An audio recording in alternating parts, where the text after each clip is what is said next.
bien, entonces sin mayor dilación, si están de acuerdo, podemos iniciar pues la presentación de este tema. Reitero mis agradecimientos por hacer este curso pues precongreso, parte del simposio muy importante en relación a la altitud, ¿no? Bueno, el tema que yo les voy a presentar, obviamente que seguimos dentro de la pandemia, es el cuidado intensivo COVID-19 muy alta altitud. Yo soy el doctor Antonio Virué Soto. Soy especialista en medicina crítica y terapia intensiva en la ciudad del Alto, en La Paz, Bolivia. Este es mi hospital, el Hospital del Norte. Es un hospital que se inauguró recientemente el 2015-2016. Es un hospital relativamente joven. Y ahí detrás ustedes pueden ver el Huayna Potosí. En Aymara significa el joven Potosí, cuyo pico se encuentra a 6.400 metros sobre el nivel del mar. Así iniciamos el hospital. Actualmente ya funciona con más de 20 especialidades, es un hospital de tercer nivel, como se denomina aquí. Poco a poco fuimos adquiriendo pues equipos, personal. Aquí tenemos una bonita panorámica de lo que es nuestro teleférico. Para las personas que no conocen el Alto o la ciudad de La Paz, bueno, obviamente les invitamos a que puedan venir. En esa foto al fondo se puede ver el Illimani, que es otro nevado que tenemos aquí, ¿no? Él es el doctor Urquieta y mi persona, atendiendo a la primera paciente en esta unidad de terapia intensiva. Poco a poco fuimos atendiendo cada vez casos más complejos, ya que requirieron, pues como en caso de choque séptico, la terapia renal continua lenta con esta máquina que seguramente igual la conocen, ¿no? Para realizar terapia renal continua. Fuimos pronando pacientes, ya hace 6 años que iniciamos la terapia intensiva, es una práctica que la venimos desarrollando hace muchos años. Ahí tienen una paciente muy feliz, pues igual que nosotros, recuperada, ¿no? Como les decía, ahí pueden ver ustedes en el monitor esta paciente de altura 86%, lo cual muchas veces es suficiente en la altitud, con su nutrición parenteral, traqueostomía, yendo muy bien. Esta es mi humilde terapia intensiva. Tenemos generalmente entre 6 a 8 unidades. Bolivia es un país con una densidad poblacional baja, apenas tenemos 11 millones de población. En La Paz y el Alto se encuentran 2 millones de población. También formamos recursos humanos. Él es el primer residente que formamos en medicina crítica y terapia intensiva, recibiendo un premio incluso de la Sociedad de Terapia Intensiva. Y fue pues el 25 de marzo del 2020 donde cuando nos llegó el primer paciente COVID-19, ¿no? Esta es la primera tomografía y seguramente como a todos nos ha sucedido, era impresionante ver cómo en los noticieros, ¿no? En las redes sociales también China, España, Italia sufrían los primeros golpes de la pandemia y mostraban estas imágenes tomográficas. Y nosotros comenzar a ver estas imágenes también era muy inquietante, ¿no? No tuvimos otra, como digo, que ponernos el casco, comenzar a atender pacientes. Él es el doctor Vizcarra con el primer equipo que entraron a ver a los pacientes y así nos comunicábamos, ¿no? Seguramente como en muchos lugares, con walkie-talkies, con handy, todos preocupados por la capacidad infecciosa de la enfermedad. Fuimos mejorando nuestra terapia intensiva, adquirimos más equipos, llegamos hasta 12 camas. Y bueno, aquí tienen a su servidor, ¿no? Atendiendo un caso de paciente COVID-19. Aquí está otro paciente ya recuperado. Ven ustedes en el monitor 90% basta y sobra para nuestros pacientes. Eh, Aquí ven una paciente COVID-19 pronado. Echamos mano a estos almohadones, a estas donaciones que nos llegaron de unas colegas que viven en Australia. Y también echamos mano de otros dispositivos, ¿no? De otras interfaces, como lo que es la máscara full face o la máscara completa para realizar ventilación mecánica no invasiva en terapia intensiva. El miedo que existía, pues, era que los aerosoles se producían en mayor cantidad con la oxigenoterapia de alto flujo y con la ventilación no invasiva. Completamente de acuerdo, pero evidentemente esto ayudaba a que los pacientes eviten en algunos casos la intubación y mejor pronóstico. Entonces, yo siempre valoro la predisposición y la valentía de mi personal en el hospital como para dedicarse a aquello, ¿no? Porque en muchos lugares preferían no hacerlo por el riesgo de contagio, pero en el afán de ver a mayor cantidad de pacientes recuperados es que nosotros utilizamos estas interfaces. Quiero mencionar también que parte de mi trabajo asistencial lo realizo en el Hospital Agramón, que también se encuentra en la ciudad del Alto, a 4.150 metros sobre el nivel del mar, y en la Clínica Los Andes, que es una clínica privada, a 3.600 metros sobre el nivel del mar en la ciudad de La Paz. Vamos con la parte teórica del tema, ¿no? En cuanto a la cascada del oxígeno, el otro día también me encontraba realizando una presentación al respecto y hablábamos de esta cascada que fue descrita hace muchos años atrás, ¿no? Y todo se deriva a partir de la presión barométrica, que generalmente ronda los 760 milímetros de mercurio, como ustedes saben, de la cual hay que restar el vapor de agua de temperatura corporal, que corresponde a 47 milímetros de mercurio, que es la presión de vapor de agua que se evapora a nivel del tracto respiratorio, quedándonos 713 milímetros de mercurio. Si de estos 713 yo saco el 21%, voy a lograr obtener una presión inspiratoria. Nótese que estoy hablando de presión inspiratoria, no de fracción inspiratoria, que es diferente. La fracción inspiratoria o inspirada de oxígeno es 21% del aire corresponde a oxígeno, ya sea en el Himalaya, ya sea en Cancún, ya sea en Miami, ya sea en cualquier parte del planeta, pues la fracción inspiratoria es 21% o 0.21. No me estoy refiriendo a aquella, me estoy refiriendo a la presión inspiratoria que deriva de la presión barométrica, ¿no? La presión inspiratoria de oxígeno a nivel del mar es de 150 milímetros de mercurio, que corresponde, como les decía, al 21% de la presión de barométrica, ¿no? O atmosférica, que es lo mismo para fines prácticos. De todas maneras, esta presión es la que sirve para lograr el empuje por gradiente de presiones para permitir que pueda ingresar el oxígeno hasta la mitocondria, hasta un nivel de una presión, imagínense ustedes, intramitocondrial de menos de 1 milímetro de mercurio. Ahora, ¿qué pasa en la muy alta altitud? En la ciudad del Alto, la presión barométrica es de 453 milímetros de mercurio, que realizando la misma metodología obtenemos 406 milímetros de mercurio de presión efectiva, a partir de la cual la presión inspiratoria de oxígeno corresponde a 85 milímetros de mercurio. Noten ustedes la diferencia a partir de 150. Nosotros funcionamos, vivimos, trabajamos solamente con el 57% de la presión inspiratoria de oxígeno a comparación del nivel del mar. A esto se llama hipoxia barométrica o hipobárica, pero esto ya lo sabemos, les muestro con términos numéricos, ¿no? Exactos como tal. De todas maneras, igual existe una cascada de oxígeno, que es la que produce por gradiente de presiones el ingreso del oxígeno hasta la mitocondria para que pueda acoplarse a la fosforilación oxidativa y producirse energía, ¿verdad? Es por ello que dentro de la pandemia COVID-19 nosotros no podíamos utilizar todas las guías y los valores que se recomiendan, ¿verdad? Nosotros teníamos que ajustarlos porque vivimos a un nivel diferente de altitud, a un nivel diferente de oxemia, a un nivel diferente de presión inspiratoria, de presión barométrica. Es por eso que desarrollamos nuestras guías en relación a estos cambios. Como muchos de ustedes saben, en terapia intensiva nosotros utilizamos mucho la PAFI, el índice de Kirby o la relación de la PO2 sobre la FiO2, o sea, la presión parcial de oxígeno sobre la presión inspiratoria de oxígeno, que según la decisión de Berlín, pues define como distrés respiratorio agudo leve, menor a 300, moderado menor a 200, grave menor a 100. Para nosotros, utilizando la fórmula de la corrección según la presión barométrica, corresponde menos de 180 leve, menos de 120 moderado y menos a 60 recién como un distrés grave. ¿No? ¿Por qué? Ya les voy a mostrar más adelante, según estos criterios, si los aplicaríamos sin corregirlos, todos vivimos en distrés leve, lo cual obviamente no es cierto. Entonces, también tuvimos la posibilidad de influir sobre la elaboración de las guías de diagnóstico y tratamiento de COVID-19 en terapia intensiva, que tiene resolución del Ministerio de Salud aquí en Bolivia.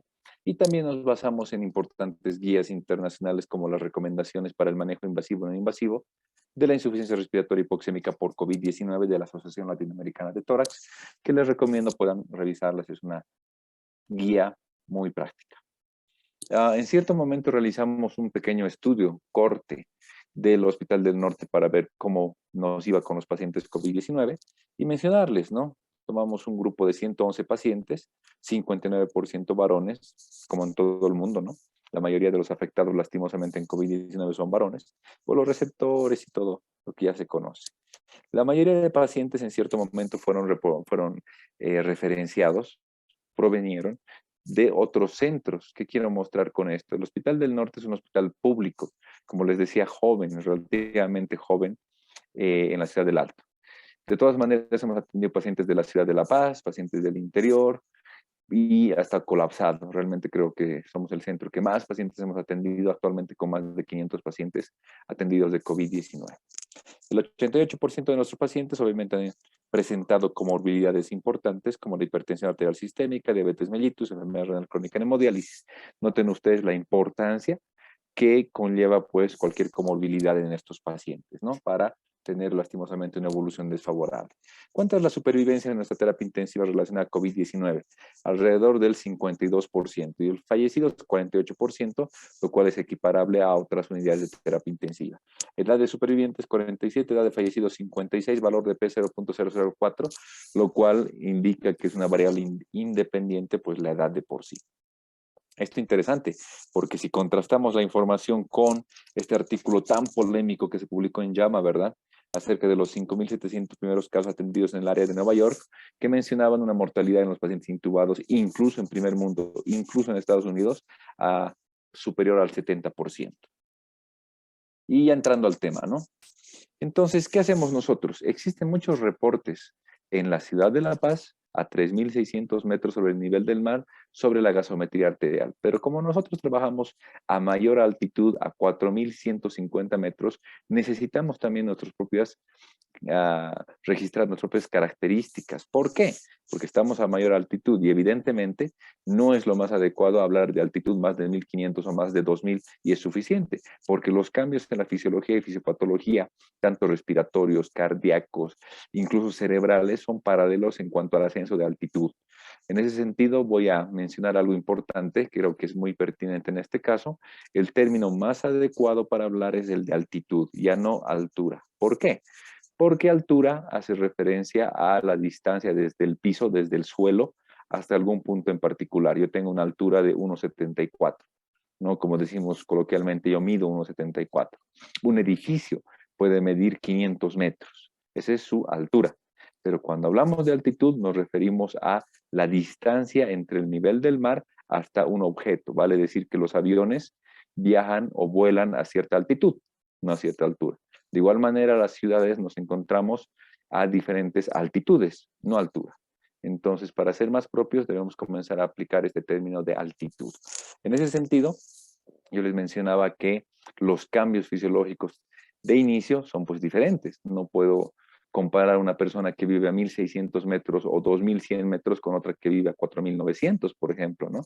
En ese sentido es que nosotros hemos buscado los valores en residentes permanentes en la ciudad del Alto. Entonces hicimos un muestreo simplemente de personas residentes de la ciudad del Alto. ¿Y qué encontramos? Aquí tienen la gasometría, esto ya está publicado en la revista Cuadernos del Hospital de Clínicas de la ciudad de La Paz, la cual es una revista indexada en bases de datos internacionales, y vemos que el pH en la gasometría es de 7,43. ¿Qué nos muestra esto? Que de por sí es tendiente a la alcalosis, ¿verdad? Posteriormente vemos la PO2, la cual es de 58,69. Evidentemente está por debajo de los 60 milímetros de mercurio que utilizan en la costa para diagnosticar insuficiencia respiratoria. A esto me refiero.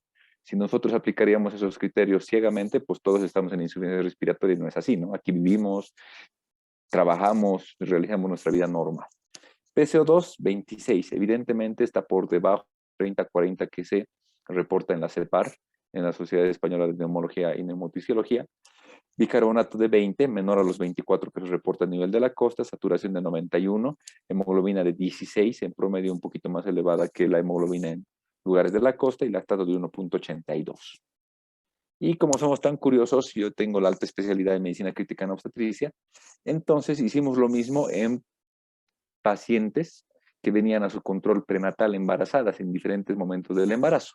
Yo les invito a revisar este artículo, no lo vamos a hablar con profundidad, pero el pH es de 7,45. Noten ustedes que durante el embarazo está descrita la influencia que tiene la progesterona, el útero gestante, ¿no? En la paciente que tiende a realizar mayor hiperventilación, y esto se refleja, de verdad. Lo vemos en este artículo que publicamos en una alcalosis prácticamente, ¿no? De 7,45. PO2 65, oxigenan mejor las embarazadas, CO2 24, incluso un poquito menor, sí respiran más, en términos sencillos, las embarazadas en la muy alta altitud. Bicarbonato de 20,13, saturación de 90, hemoglobina de 14, lactato de 1,32 y PAFI de 310.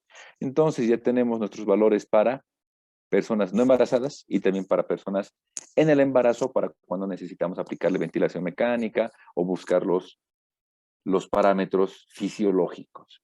¿Y cuál es la importancia de la ciudad del Alto?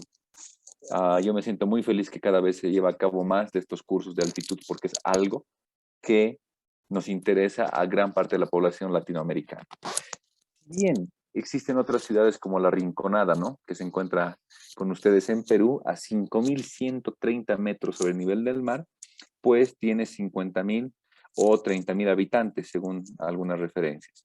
También encontramos otras ciudades importantes en el Tíbet, ¿no? En la meseta tibetana, en China, las cuales se encuentran a altitudes mayores, 5.070, 4.900, pero la población es muy pequeña, 10.000 pobladores, 20.000 pobladores, 30.000 pobladores. Y si ustedes revisan simplemente en Wikipedia, en una enciclopedia abierta, ¿cómo se llama?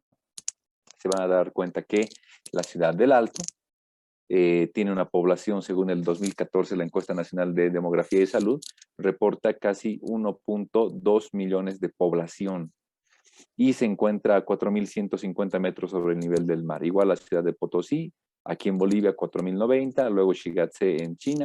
Y lo que quiero mostrarles es que hablando de población, la ciudad del Alto tenemos, ahora seguramente debe ser más población, se va a hacer nuestro censo el mes de septiembre de este año, pero tenemos el laboratorio natural más grande y más importante de fisiología humana a nivel de la altitud.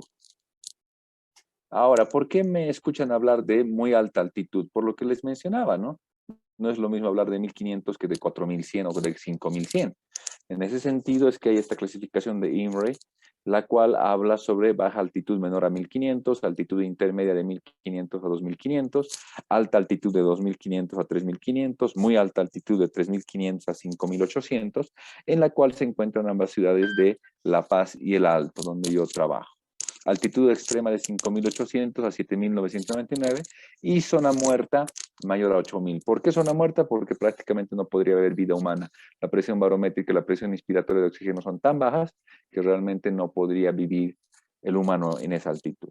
Entonces, con este cuadro quiero mostrar eso, ¿no? Que no simplemente nos podríamos limitar a hablar de altitud, más de 1.500 y punto. No, también los parámetros son diferentes mediante se va ascendiendo de altitud. ¿Qué aprendimos en COVID-19 en nuestro hospital? Como muchos de ustedes, que la hidroxicloroquina, peor asociada a citromicina, y el uso de ivermectina no sirven, por lo menos en terapia intensiva. Evitar en lo posible la intubación endotraqueal. Utilizar en lo posible la pronación vigil en pacientes que se pueda para mejorar la oxemia. Ahora, si están en terapia intensiva, obviamente pronación también mientras están bajo analgosedación. Y objetivos, tomar en cuenta límites inferiores en la altitud. Ustedes saben, pues, generalmente en la costa saturan 93, 95. Siempre yo recuerdo cuando hice en España mi rotación de cirugía cardiotorácica, yo estuve en la unidad de cirugía cardíaca, yo veía a los pacientes y veía saturando 90%. Y para mí estaba normal, pero me llamaba la atención en Barcelona, en España, porque pues allá saturan 95, ¿no? Por ciento están a nivel del mal muerto y evidentemente, pues, como les digo, la fisiología es diferente. En ese sentido, para nosotros es diferente porque con una saturación de 84, 86% muchas veces es suficiente. Yo recuerdo esto con mucho agrado porque hace 2 años cuando atendimos los primeros casos de COVID, se internó el papá de un residente de Cosmil, que es el seguro militar aquí, y como no tenían la capacidad todavía para manejar pacientes COVID, nos referían a nosotros como centro de referencia COVID-19. Y su papá saturaba 84, 85, 86. Y el residente de segundo año de terapia intensiva me preguntaba, doctor, ¿y no lo va a intubar? Yo lo veía al paciente, a su papá tranquilo, sin datos de dificultad respiratoria, sin tiraje, sin retracción intercostal, ni siquiera taquineico, Glasgow 15 completamente orientado, tranquilo, pero saturaba 85. Y decidimos no intubarlo, le pusimos ventilación mecánica no invasiva por máscara full face, la máscara completa, y se quedó saturando así durante 5 días. Después comenzó a subir la saturación, 87, 89, 90, le cambiamos a máscara facial y nunca llegó a ser intubado.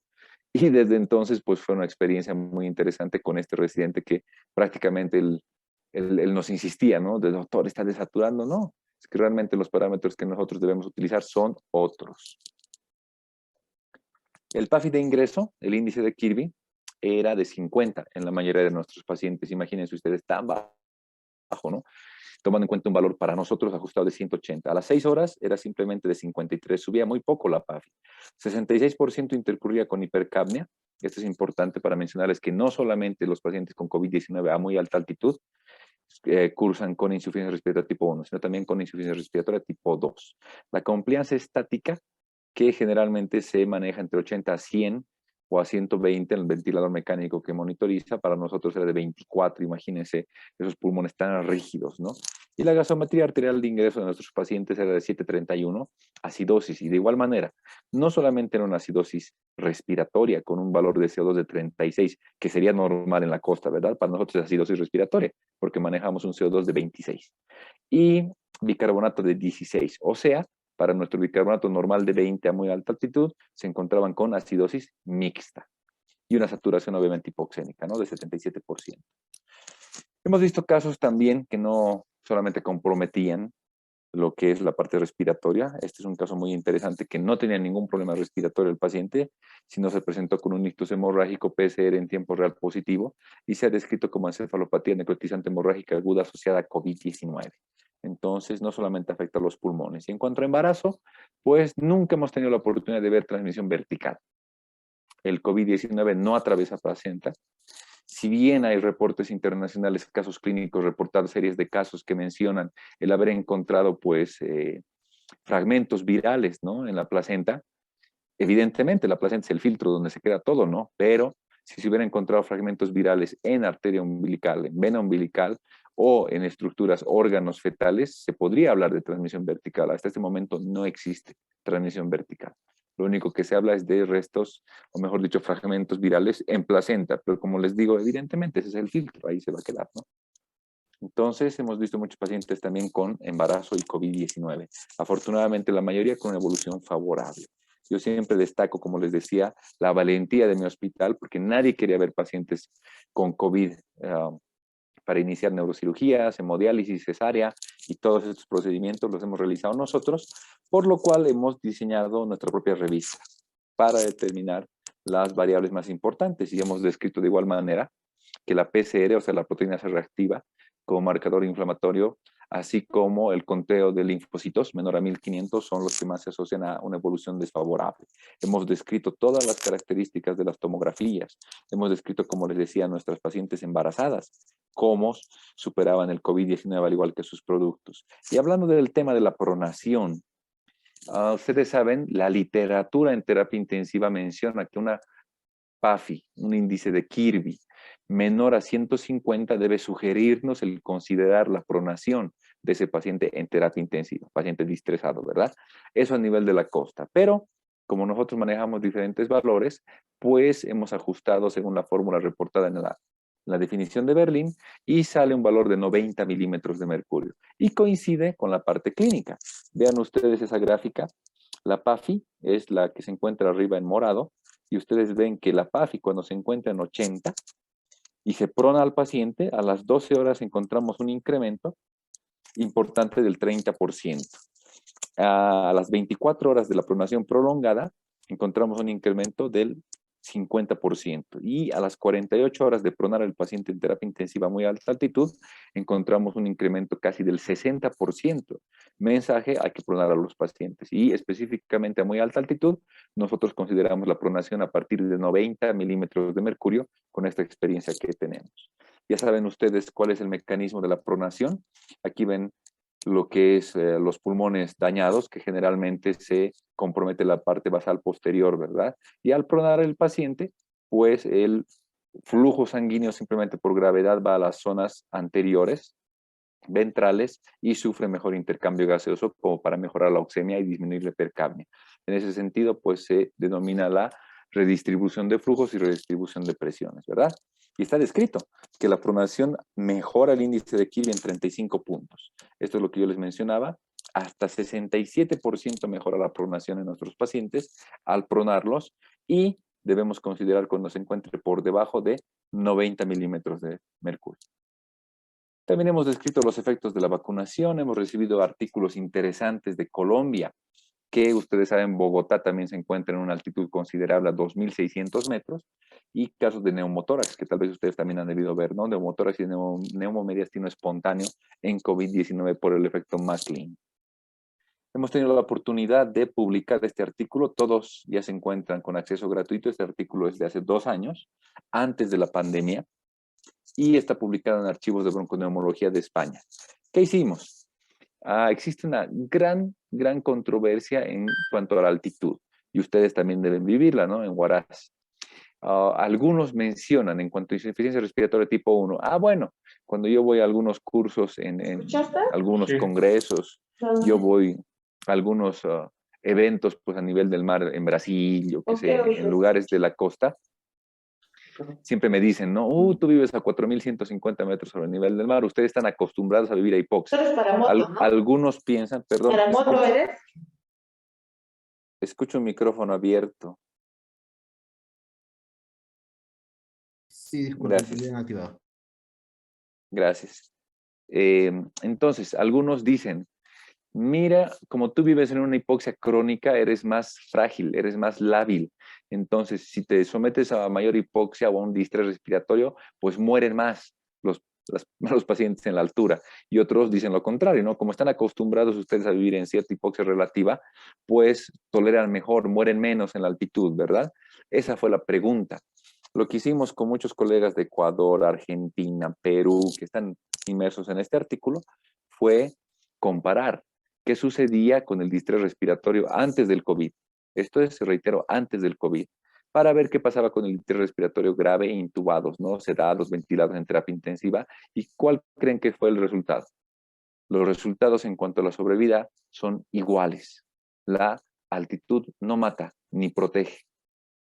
Esto por ensayos clínicos que tuvimos la oportunidad de realizar y para despejarnos esa duda, ¿no? De ver si la altitud es mala o si la altitud es protectora. En ese sentido, con base en nuestra experiencia, vimos que la mortalidad del distrés respiratorio en la altitud y en la costa está alrededor del 30%. Les invito a revisar este artículo, y lo que sí mata es la gravedad del paciente. Los scores de Apache, de SOFA que utilizamos para medir gravedad al ingreso y durante la evolución del paciente son los que determinan, obviamente, pues la evolución. Un paciente añoso, un paciente que tenga mayores comorbilidades, un paciente con mayor compromiso orgánico, obviamente tiene mayor posibilidad de una evolución tórpida, ¿no? Y este es un artículo interesante acerca de la ventilación mecánica no invasiva, como les decía, que muchos no han querido utilizar, pero nosotros hemos echado mano y nos ha ido muy bien. Bueno, este es un artículo muy especial que lo hicimos involucrando a el doctor Alfredo Merino Luna, quien trabajaba en Huaraz. Tengo entendido que se fue a Centroamérica a hacer la especialidad de medicina crítica y terapia intensiva, tal vez algunos de ustedes lo conocen. Él incluyó pacientes de terapia intensiva durante el COVID-19. Entonces, ¿qué hicimos? Ante la pregunta, ¿y qué pasa con el COVID en la altitud? ¿Será que mueren más los que viven a mayor altitud? Entonces, lo que hicimos fue en Bogotá, que está a 2.600, Huaraz, que está a 3.100, ¿verdad? Y la ciudad del Alto, que estamos a 4.100 metros, hicimos una recolección de datos para ver la mortalidad y ver algunas variables. Les invito a revisar este artículo, está en la revista científica Respirar de la Asociación Latinoamericana de Tórax, y lo que hicimos fue recolectar los datos demográficos en primer lugar en cuanto a edad, tiempo y el tratamiento también, ¿no? ¿Y ustedes qué creen? Yo les adelanto, pues la mortalidad es la misma. Si es que la altitud fuera protectora, mediante uno haciendo en la altitud morirían menos los pacientes en terapia intensiva, y al revés, ¿no? Si la altitud fuera deletérea o dañina, más bien mientras uno asciende en la altitud, pues morirían más. No, la mortalidad es la misma, está alrededor del 40% en cuanto a COVID y distrés respiratorio. Es la misma, repito, la altitud no protege, ni la altitud es más dañina, no mata por sí sola. Bueno, les invito a revisar este artículo. Aquí ven ustedes características en cuanto al tratamiento antimalárico relacionado a hidroxicloroquina, tratamiento antibiótico, y lo que nos dimos cuenta es que en estos 3 países, por lo menos en estas 3 ciudades, el manejo es demasiado heterogéneo en cuanto a ventilación mecánica y farmacológico, ¿no? Entonces, ya me acerco a la recta final de la presentación. Sin embargo, tengo un artículo muy importante para mostrarles, del cual me gustaría que le presten mucha atención. Primero que nada, la altitud no mata por sí sola, sino que depende de la gravedad del cuadro. No considerar en COVID-19, yo creo que no hemos terminado todavía la pandemia. Yo creo que va a haber aquí en Bolivia una segunda ola, y creo que por la vacunación no va a ser tan grave, afortunadamente. Pero No debemos considerar hidroxicloroquina, lopinavir, ritonavir, plasma hiperinmune, ivermectina, que no sirven en terapia intensiva. Biomarcadores, sobre todo hay que darle mucha atención a la PCR y al recuento de linfocitos. La tomografía de tórax, sobre todo, nos muestra un video deslustrado múltiple subpleural que nos indica una evolución posible a ser tórpida, a ser mala. Evitar en lo posible la ventilación mecánica invasiva, o sea, intubar a los pacientes, tomando en cuenta parámetros más bajos, saturación de 86%, una PAFI mayor a 180 y una PO2 de 54 muchas veces es suficiente, y echar mano de dispositivos de ventilación mecánica no invasiva como la full face, helmets que no tenemos en Bolivia, hemos visto las descripciones que hay en Italia, lo han utilizado mucho. El COVID-19 no afecta solamente los pulmones, puede producirse neumotórax espontáneo, neumomediastino, ictus isquémico, ictus hemorrágico, y pronar a los pacientes a partir de una PAFI de menor a 90, ¿no? En 4.150 metros sobre el nivel del mar. Este es un colega, este es un colega neurocirujano que trabaja en nuestro hospital, el cual estuvo intubado con nosotros, ventilado, pronado durante 12 días, y el cual es un orgullo para nosotros mostrarlo, porque sabemos, en nuestros países todavía hay gente que no cree en el COVID, que no quiere vacunarse y demás, ¿no? Entonces le pueden preguntar a mi colega, ¿qué tal se siente estar intubado 12 días? Realmente es una fortuna que haya podido recuperarse. Ya entrando a la parte final, que es lo que me interesa de esta charla, tenemos para la oxigenoterapia diferentes dispositivos, ¿verdad? Y con base en estos dispositivos en los cuales hay que destacar la oxigenoterapia de alto flujo, la cual hace ya muchos años se está utilizando, pues es una alternativa, al igual que la ventilación mecánica no invasiva, para evitar esto, la intubación del paciente. ¿Y a cuáles pacientes debemos intubar? Obviamente a los que tengan alteración del sensorio, que estén hipotensos, hemodinámicamente inestables, taquipnéicos, desaturando con acidosis respiratoria o acidosis mixta, y con este patrón de tomografía evidentemente es muy difícil que vaya a ser suficiente un sistema abierto. Entonces, ¿qué hicimos? Y este es un orgullo igual para nosotros, creo, mostrarlo. Este es un artículo en el New England en el cual mostraron que se deben ajustar límites de la oxigenación tanto para abajo y para arriba, porque no podemos simplemente decir que sature más de 95 y punto, o que sature más de 90 y punto. El oxígeno, como un medicamento, porque es un fármaco, también tiene efectos adversos. Un paciente intubado con fracción inspiratoria de oxígeno de 100%, desnitrogenizándose sus alveolos, se va a producir una disfunción de los neumocitos tipo 2, una disminución del agente surfactante, atelectasias, y obviamente va a empeorar su cuadro, ¿no? Es un ejemplo del biotrauma que produce el oxígeno. Entonces, no solamente se trata de administrar, sino saber cómo administrar. La Asociación Colombiana de Medicina Crítica y Cuidado Intensivo, de manera muy responsable, en el momento que faltaba oxígeno en toda Latinoamérica y en muchos lugares también del mundo, obviamente lanzó sus sugerencias. Estos artículos fueron los que nos motivaron a realizar nuestra propia investigación al respecto. Primero que nada, pues mencionar este artículo muy importante en cuanto a la altitud, que les invito a revisarlo de igual manera. Se refiere a lo que es el edema agudo de pulmón de reentrada a gran altitud. No solamente las personas que vienen de la costa a la altitud tienen edema de pulmón, sino nosotros también. Cuando alguna vez nos vamos a lugares de vacaciones, más de 2 semanas, y yo veía una pregunta, ¿no?, en el chat. ¿Cuánto tiempo tarda en cambiar la hemoglobina hematocrito? 18 días. Esa es la respuesta. Se ha descrito que personas que van entre diferentes altitudes, vale decir la costa, la altura y demás, generalmente la fisiología nos permite identificar 18 días de cambio a través del hematocrito, ¿no? Entonces un cuerpo necesita 18 días para intentar adaptarse de manera completa, entre comillas, repito, basado en el hematocrito. En ese sentido, pues nosotros que vivimos aquí a muy alta altitud, si me voy a Cancún durante 2 meses y voy a regresar, también tengo riesgo, y créanme que es peor, el edema de pulmón de reentrada, así se denomina. Lo tienen ahí publicado en la revista Horizonte Médico de Perú, también si lo quieren revisar.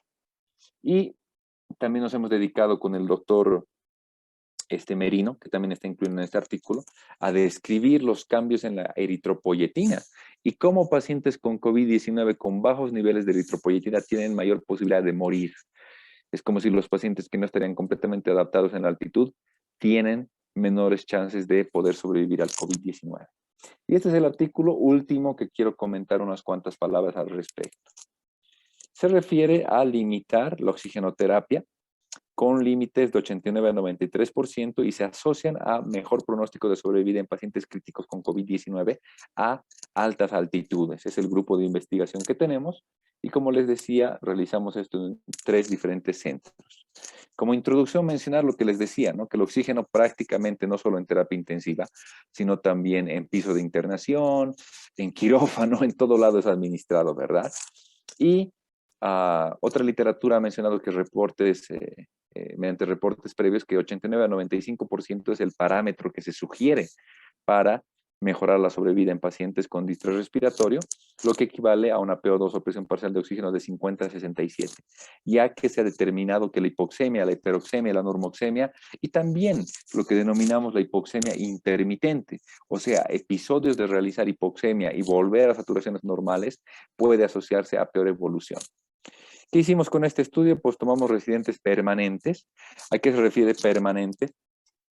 Se refiere a personas que han estado un año sin moverse, sin trasladarse de altitudes entre 3.600 a 4.150 metros. En ese sentido, para la investigación, como la pandemia no nos permitía movernos de nuestras ciudades, ha sido fácil, prácticamente todos los pacientes eran residentes permanentes, y es un estudio observacional descriptivo transversal multicéntrico en el cual incluimos 100 pacientes, ¿verdad? En ese sentido es que debemos mencionar que 39 pacientes corresponden al Hospital del Norte, 35 al Hospital Agramón y 25 a la Clínica Los Andes. De todas maneras, todos se encuentran entre los 3.500 a 4.500 metros sobre el nivel del mar. Es un estudio que realizamos entre enero a julio de 2021, muestreo por conveniencia, mientras llegaban los pacientes los metíamos. Los criterios de inclusión, 18 años o más, adultos, residentes permanentes, que ingresaban con el diagnóstico de insuficiencia respiratoria aguda tipo 1 relacionado a COVID-19. La fracción inspiratoria de oxígeno tenía que ser mayor o igual a 0.5 o 50% mediante sistemas abiertos por máscara de alto flujo, oxigenoterapia de alto flujo, o por sistema cerrado mediante ventilación no invasiva o ventilación mecánica invasiva. El punto era que reciban una fracción inspiratoria mayor a 50%. Criterios de exclusión, obviamente neumonía de otra causa, EPOC, por las alteraciones estructurales que tiene ese pulmón, y cáncer hematológico activo, que obviamente nos varía, ¿no? La parte de la composición sanguínea. La saturación periférica de oxígeno fue medida de forma horaria, como se realiza rutinariamente en terapia intensiva, y se metieron todos estos datos a la base de datos que hemos desarrollado. El análisis estadístico fue anónimo, vale decir que se codificaron los datos para proteger la intimidad de los pacientes, y la sobrevida en general fue del 53%. 56% de los que sobrevivieron recibieron oxigenoterapia mediante máscara de alto flujo, oxigenoterapia de alto flujo o cánulas nasales de alto flujo, 11% mediante ventilación no invasiva y 33% mediante ventilación mecánica invasiva. Este es el artículo de revisión que publicamos con el doctor Tinoco, que es muy conocido ya también en Perú, acerca de todos estos conceptos de residente permanente, residente intermitente y demás, y les invito a poder revisarlo también. Aquí tienen ustedes las características demográficas de la muestra, de los que sobrevivieron y también de los que fallecieron, ¿no? Y aquí está lo importante. Primero que nada mencionar que el software que utilizamos fue GraphPad Prism, la versión 9.1 para Windows, y GraphPad Software, la versión producida en San Diego, California, ¿no? También el SPSS, versión 26 de Nueva York. Y aplicamos estadística descriptiva con pruebas univariadas para comparar sobrevida, ¿no? Como variable dependiente. Para comparar el número de periodos de normoxemia, hipoxemia y hiperoxemia entre los grupos, se utilizó el análisis de la varianza de medidas repetidas de 2 factores, la cual era la variable independiente, para determinar la multicolinealidad, la relación más alta entre estas variables, ¿no? La significancia es del 0.05, vale decir una confiabilidad del 95% en salud, ¿no? En cuanto al gráfico, y esto es lo interesante que quiero mostrarles. Ven ustedes el gráfico A, en las abscisas encontramos lo que es las horas con oxígeno suplementario y en las ordenadas la saturación periférica de oxígeno por oximetría de pulso en terapia intensiva, ¿no? Los pacientes que sobreviven, los cuales se encuentran en color rojo, presentan valores más estables de saturación periférica de oxígeno. Y los pacientes que fallecen, todos los que se encuentran en valores negros, obviamente presentan valores más bajos, ¿no? Así como un comportamiento más irregular, ¿no? En cuanto al gráfico B, vean ustedes, el rojo son los pacientes supervivientes y prácticamente entre el rango intercuartílico de 25 al 75% se encuentran el 50% de pacientes que sobrevivieron. Vale decir que esto se ajusta al 89 al 93% de saturación.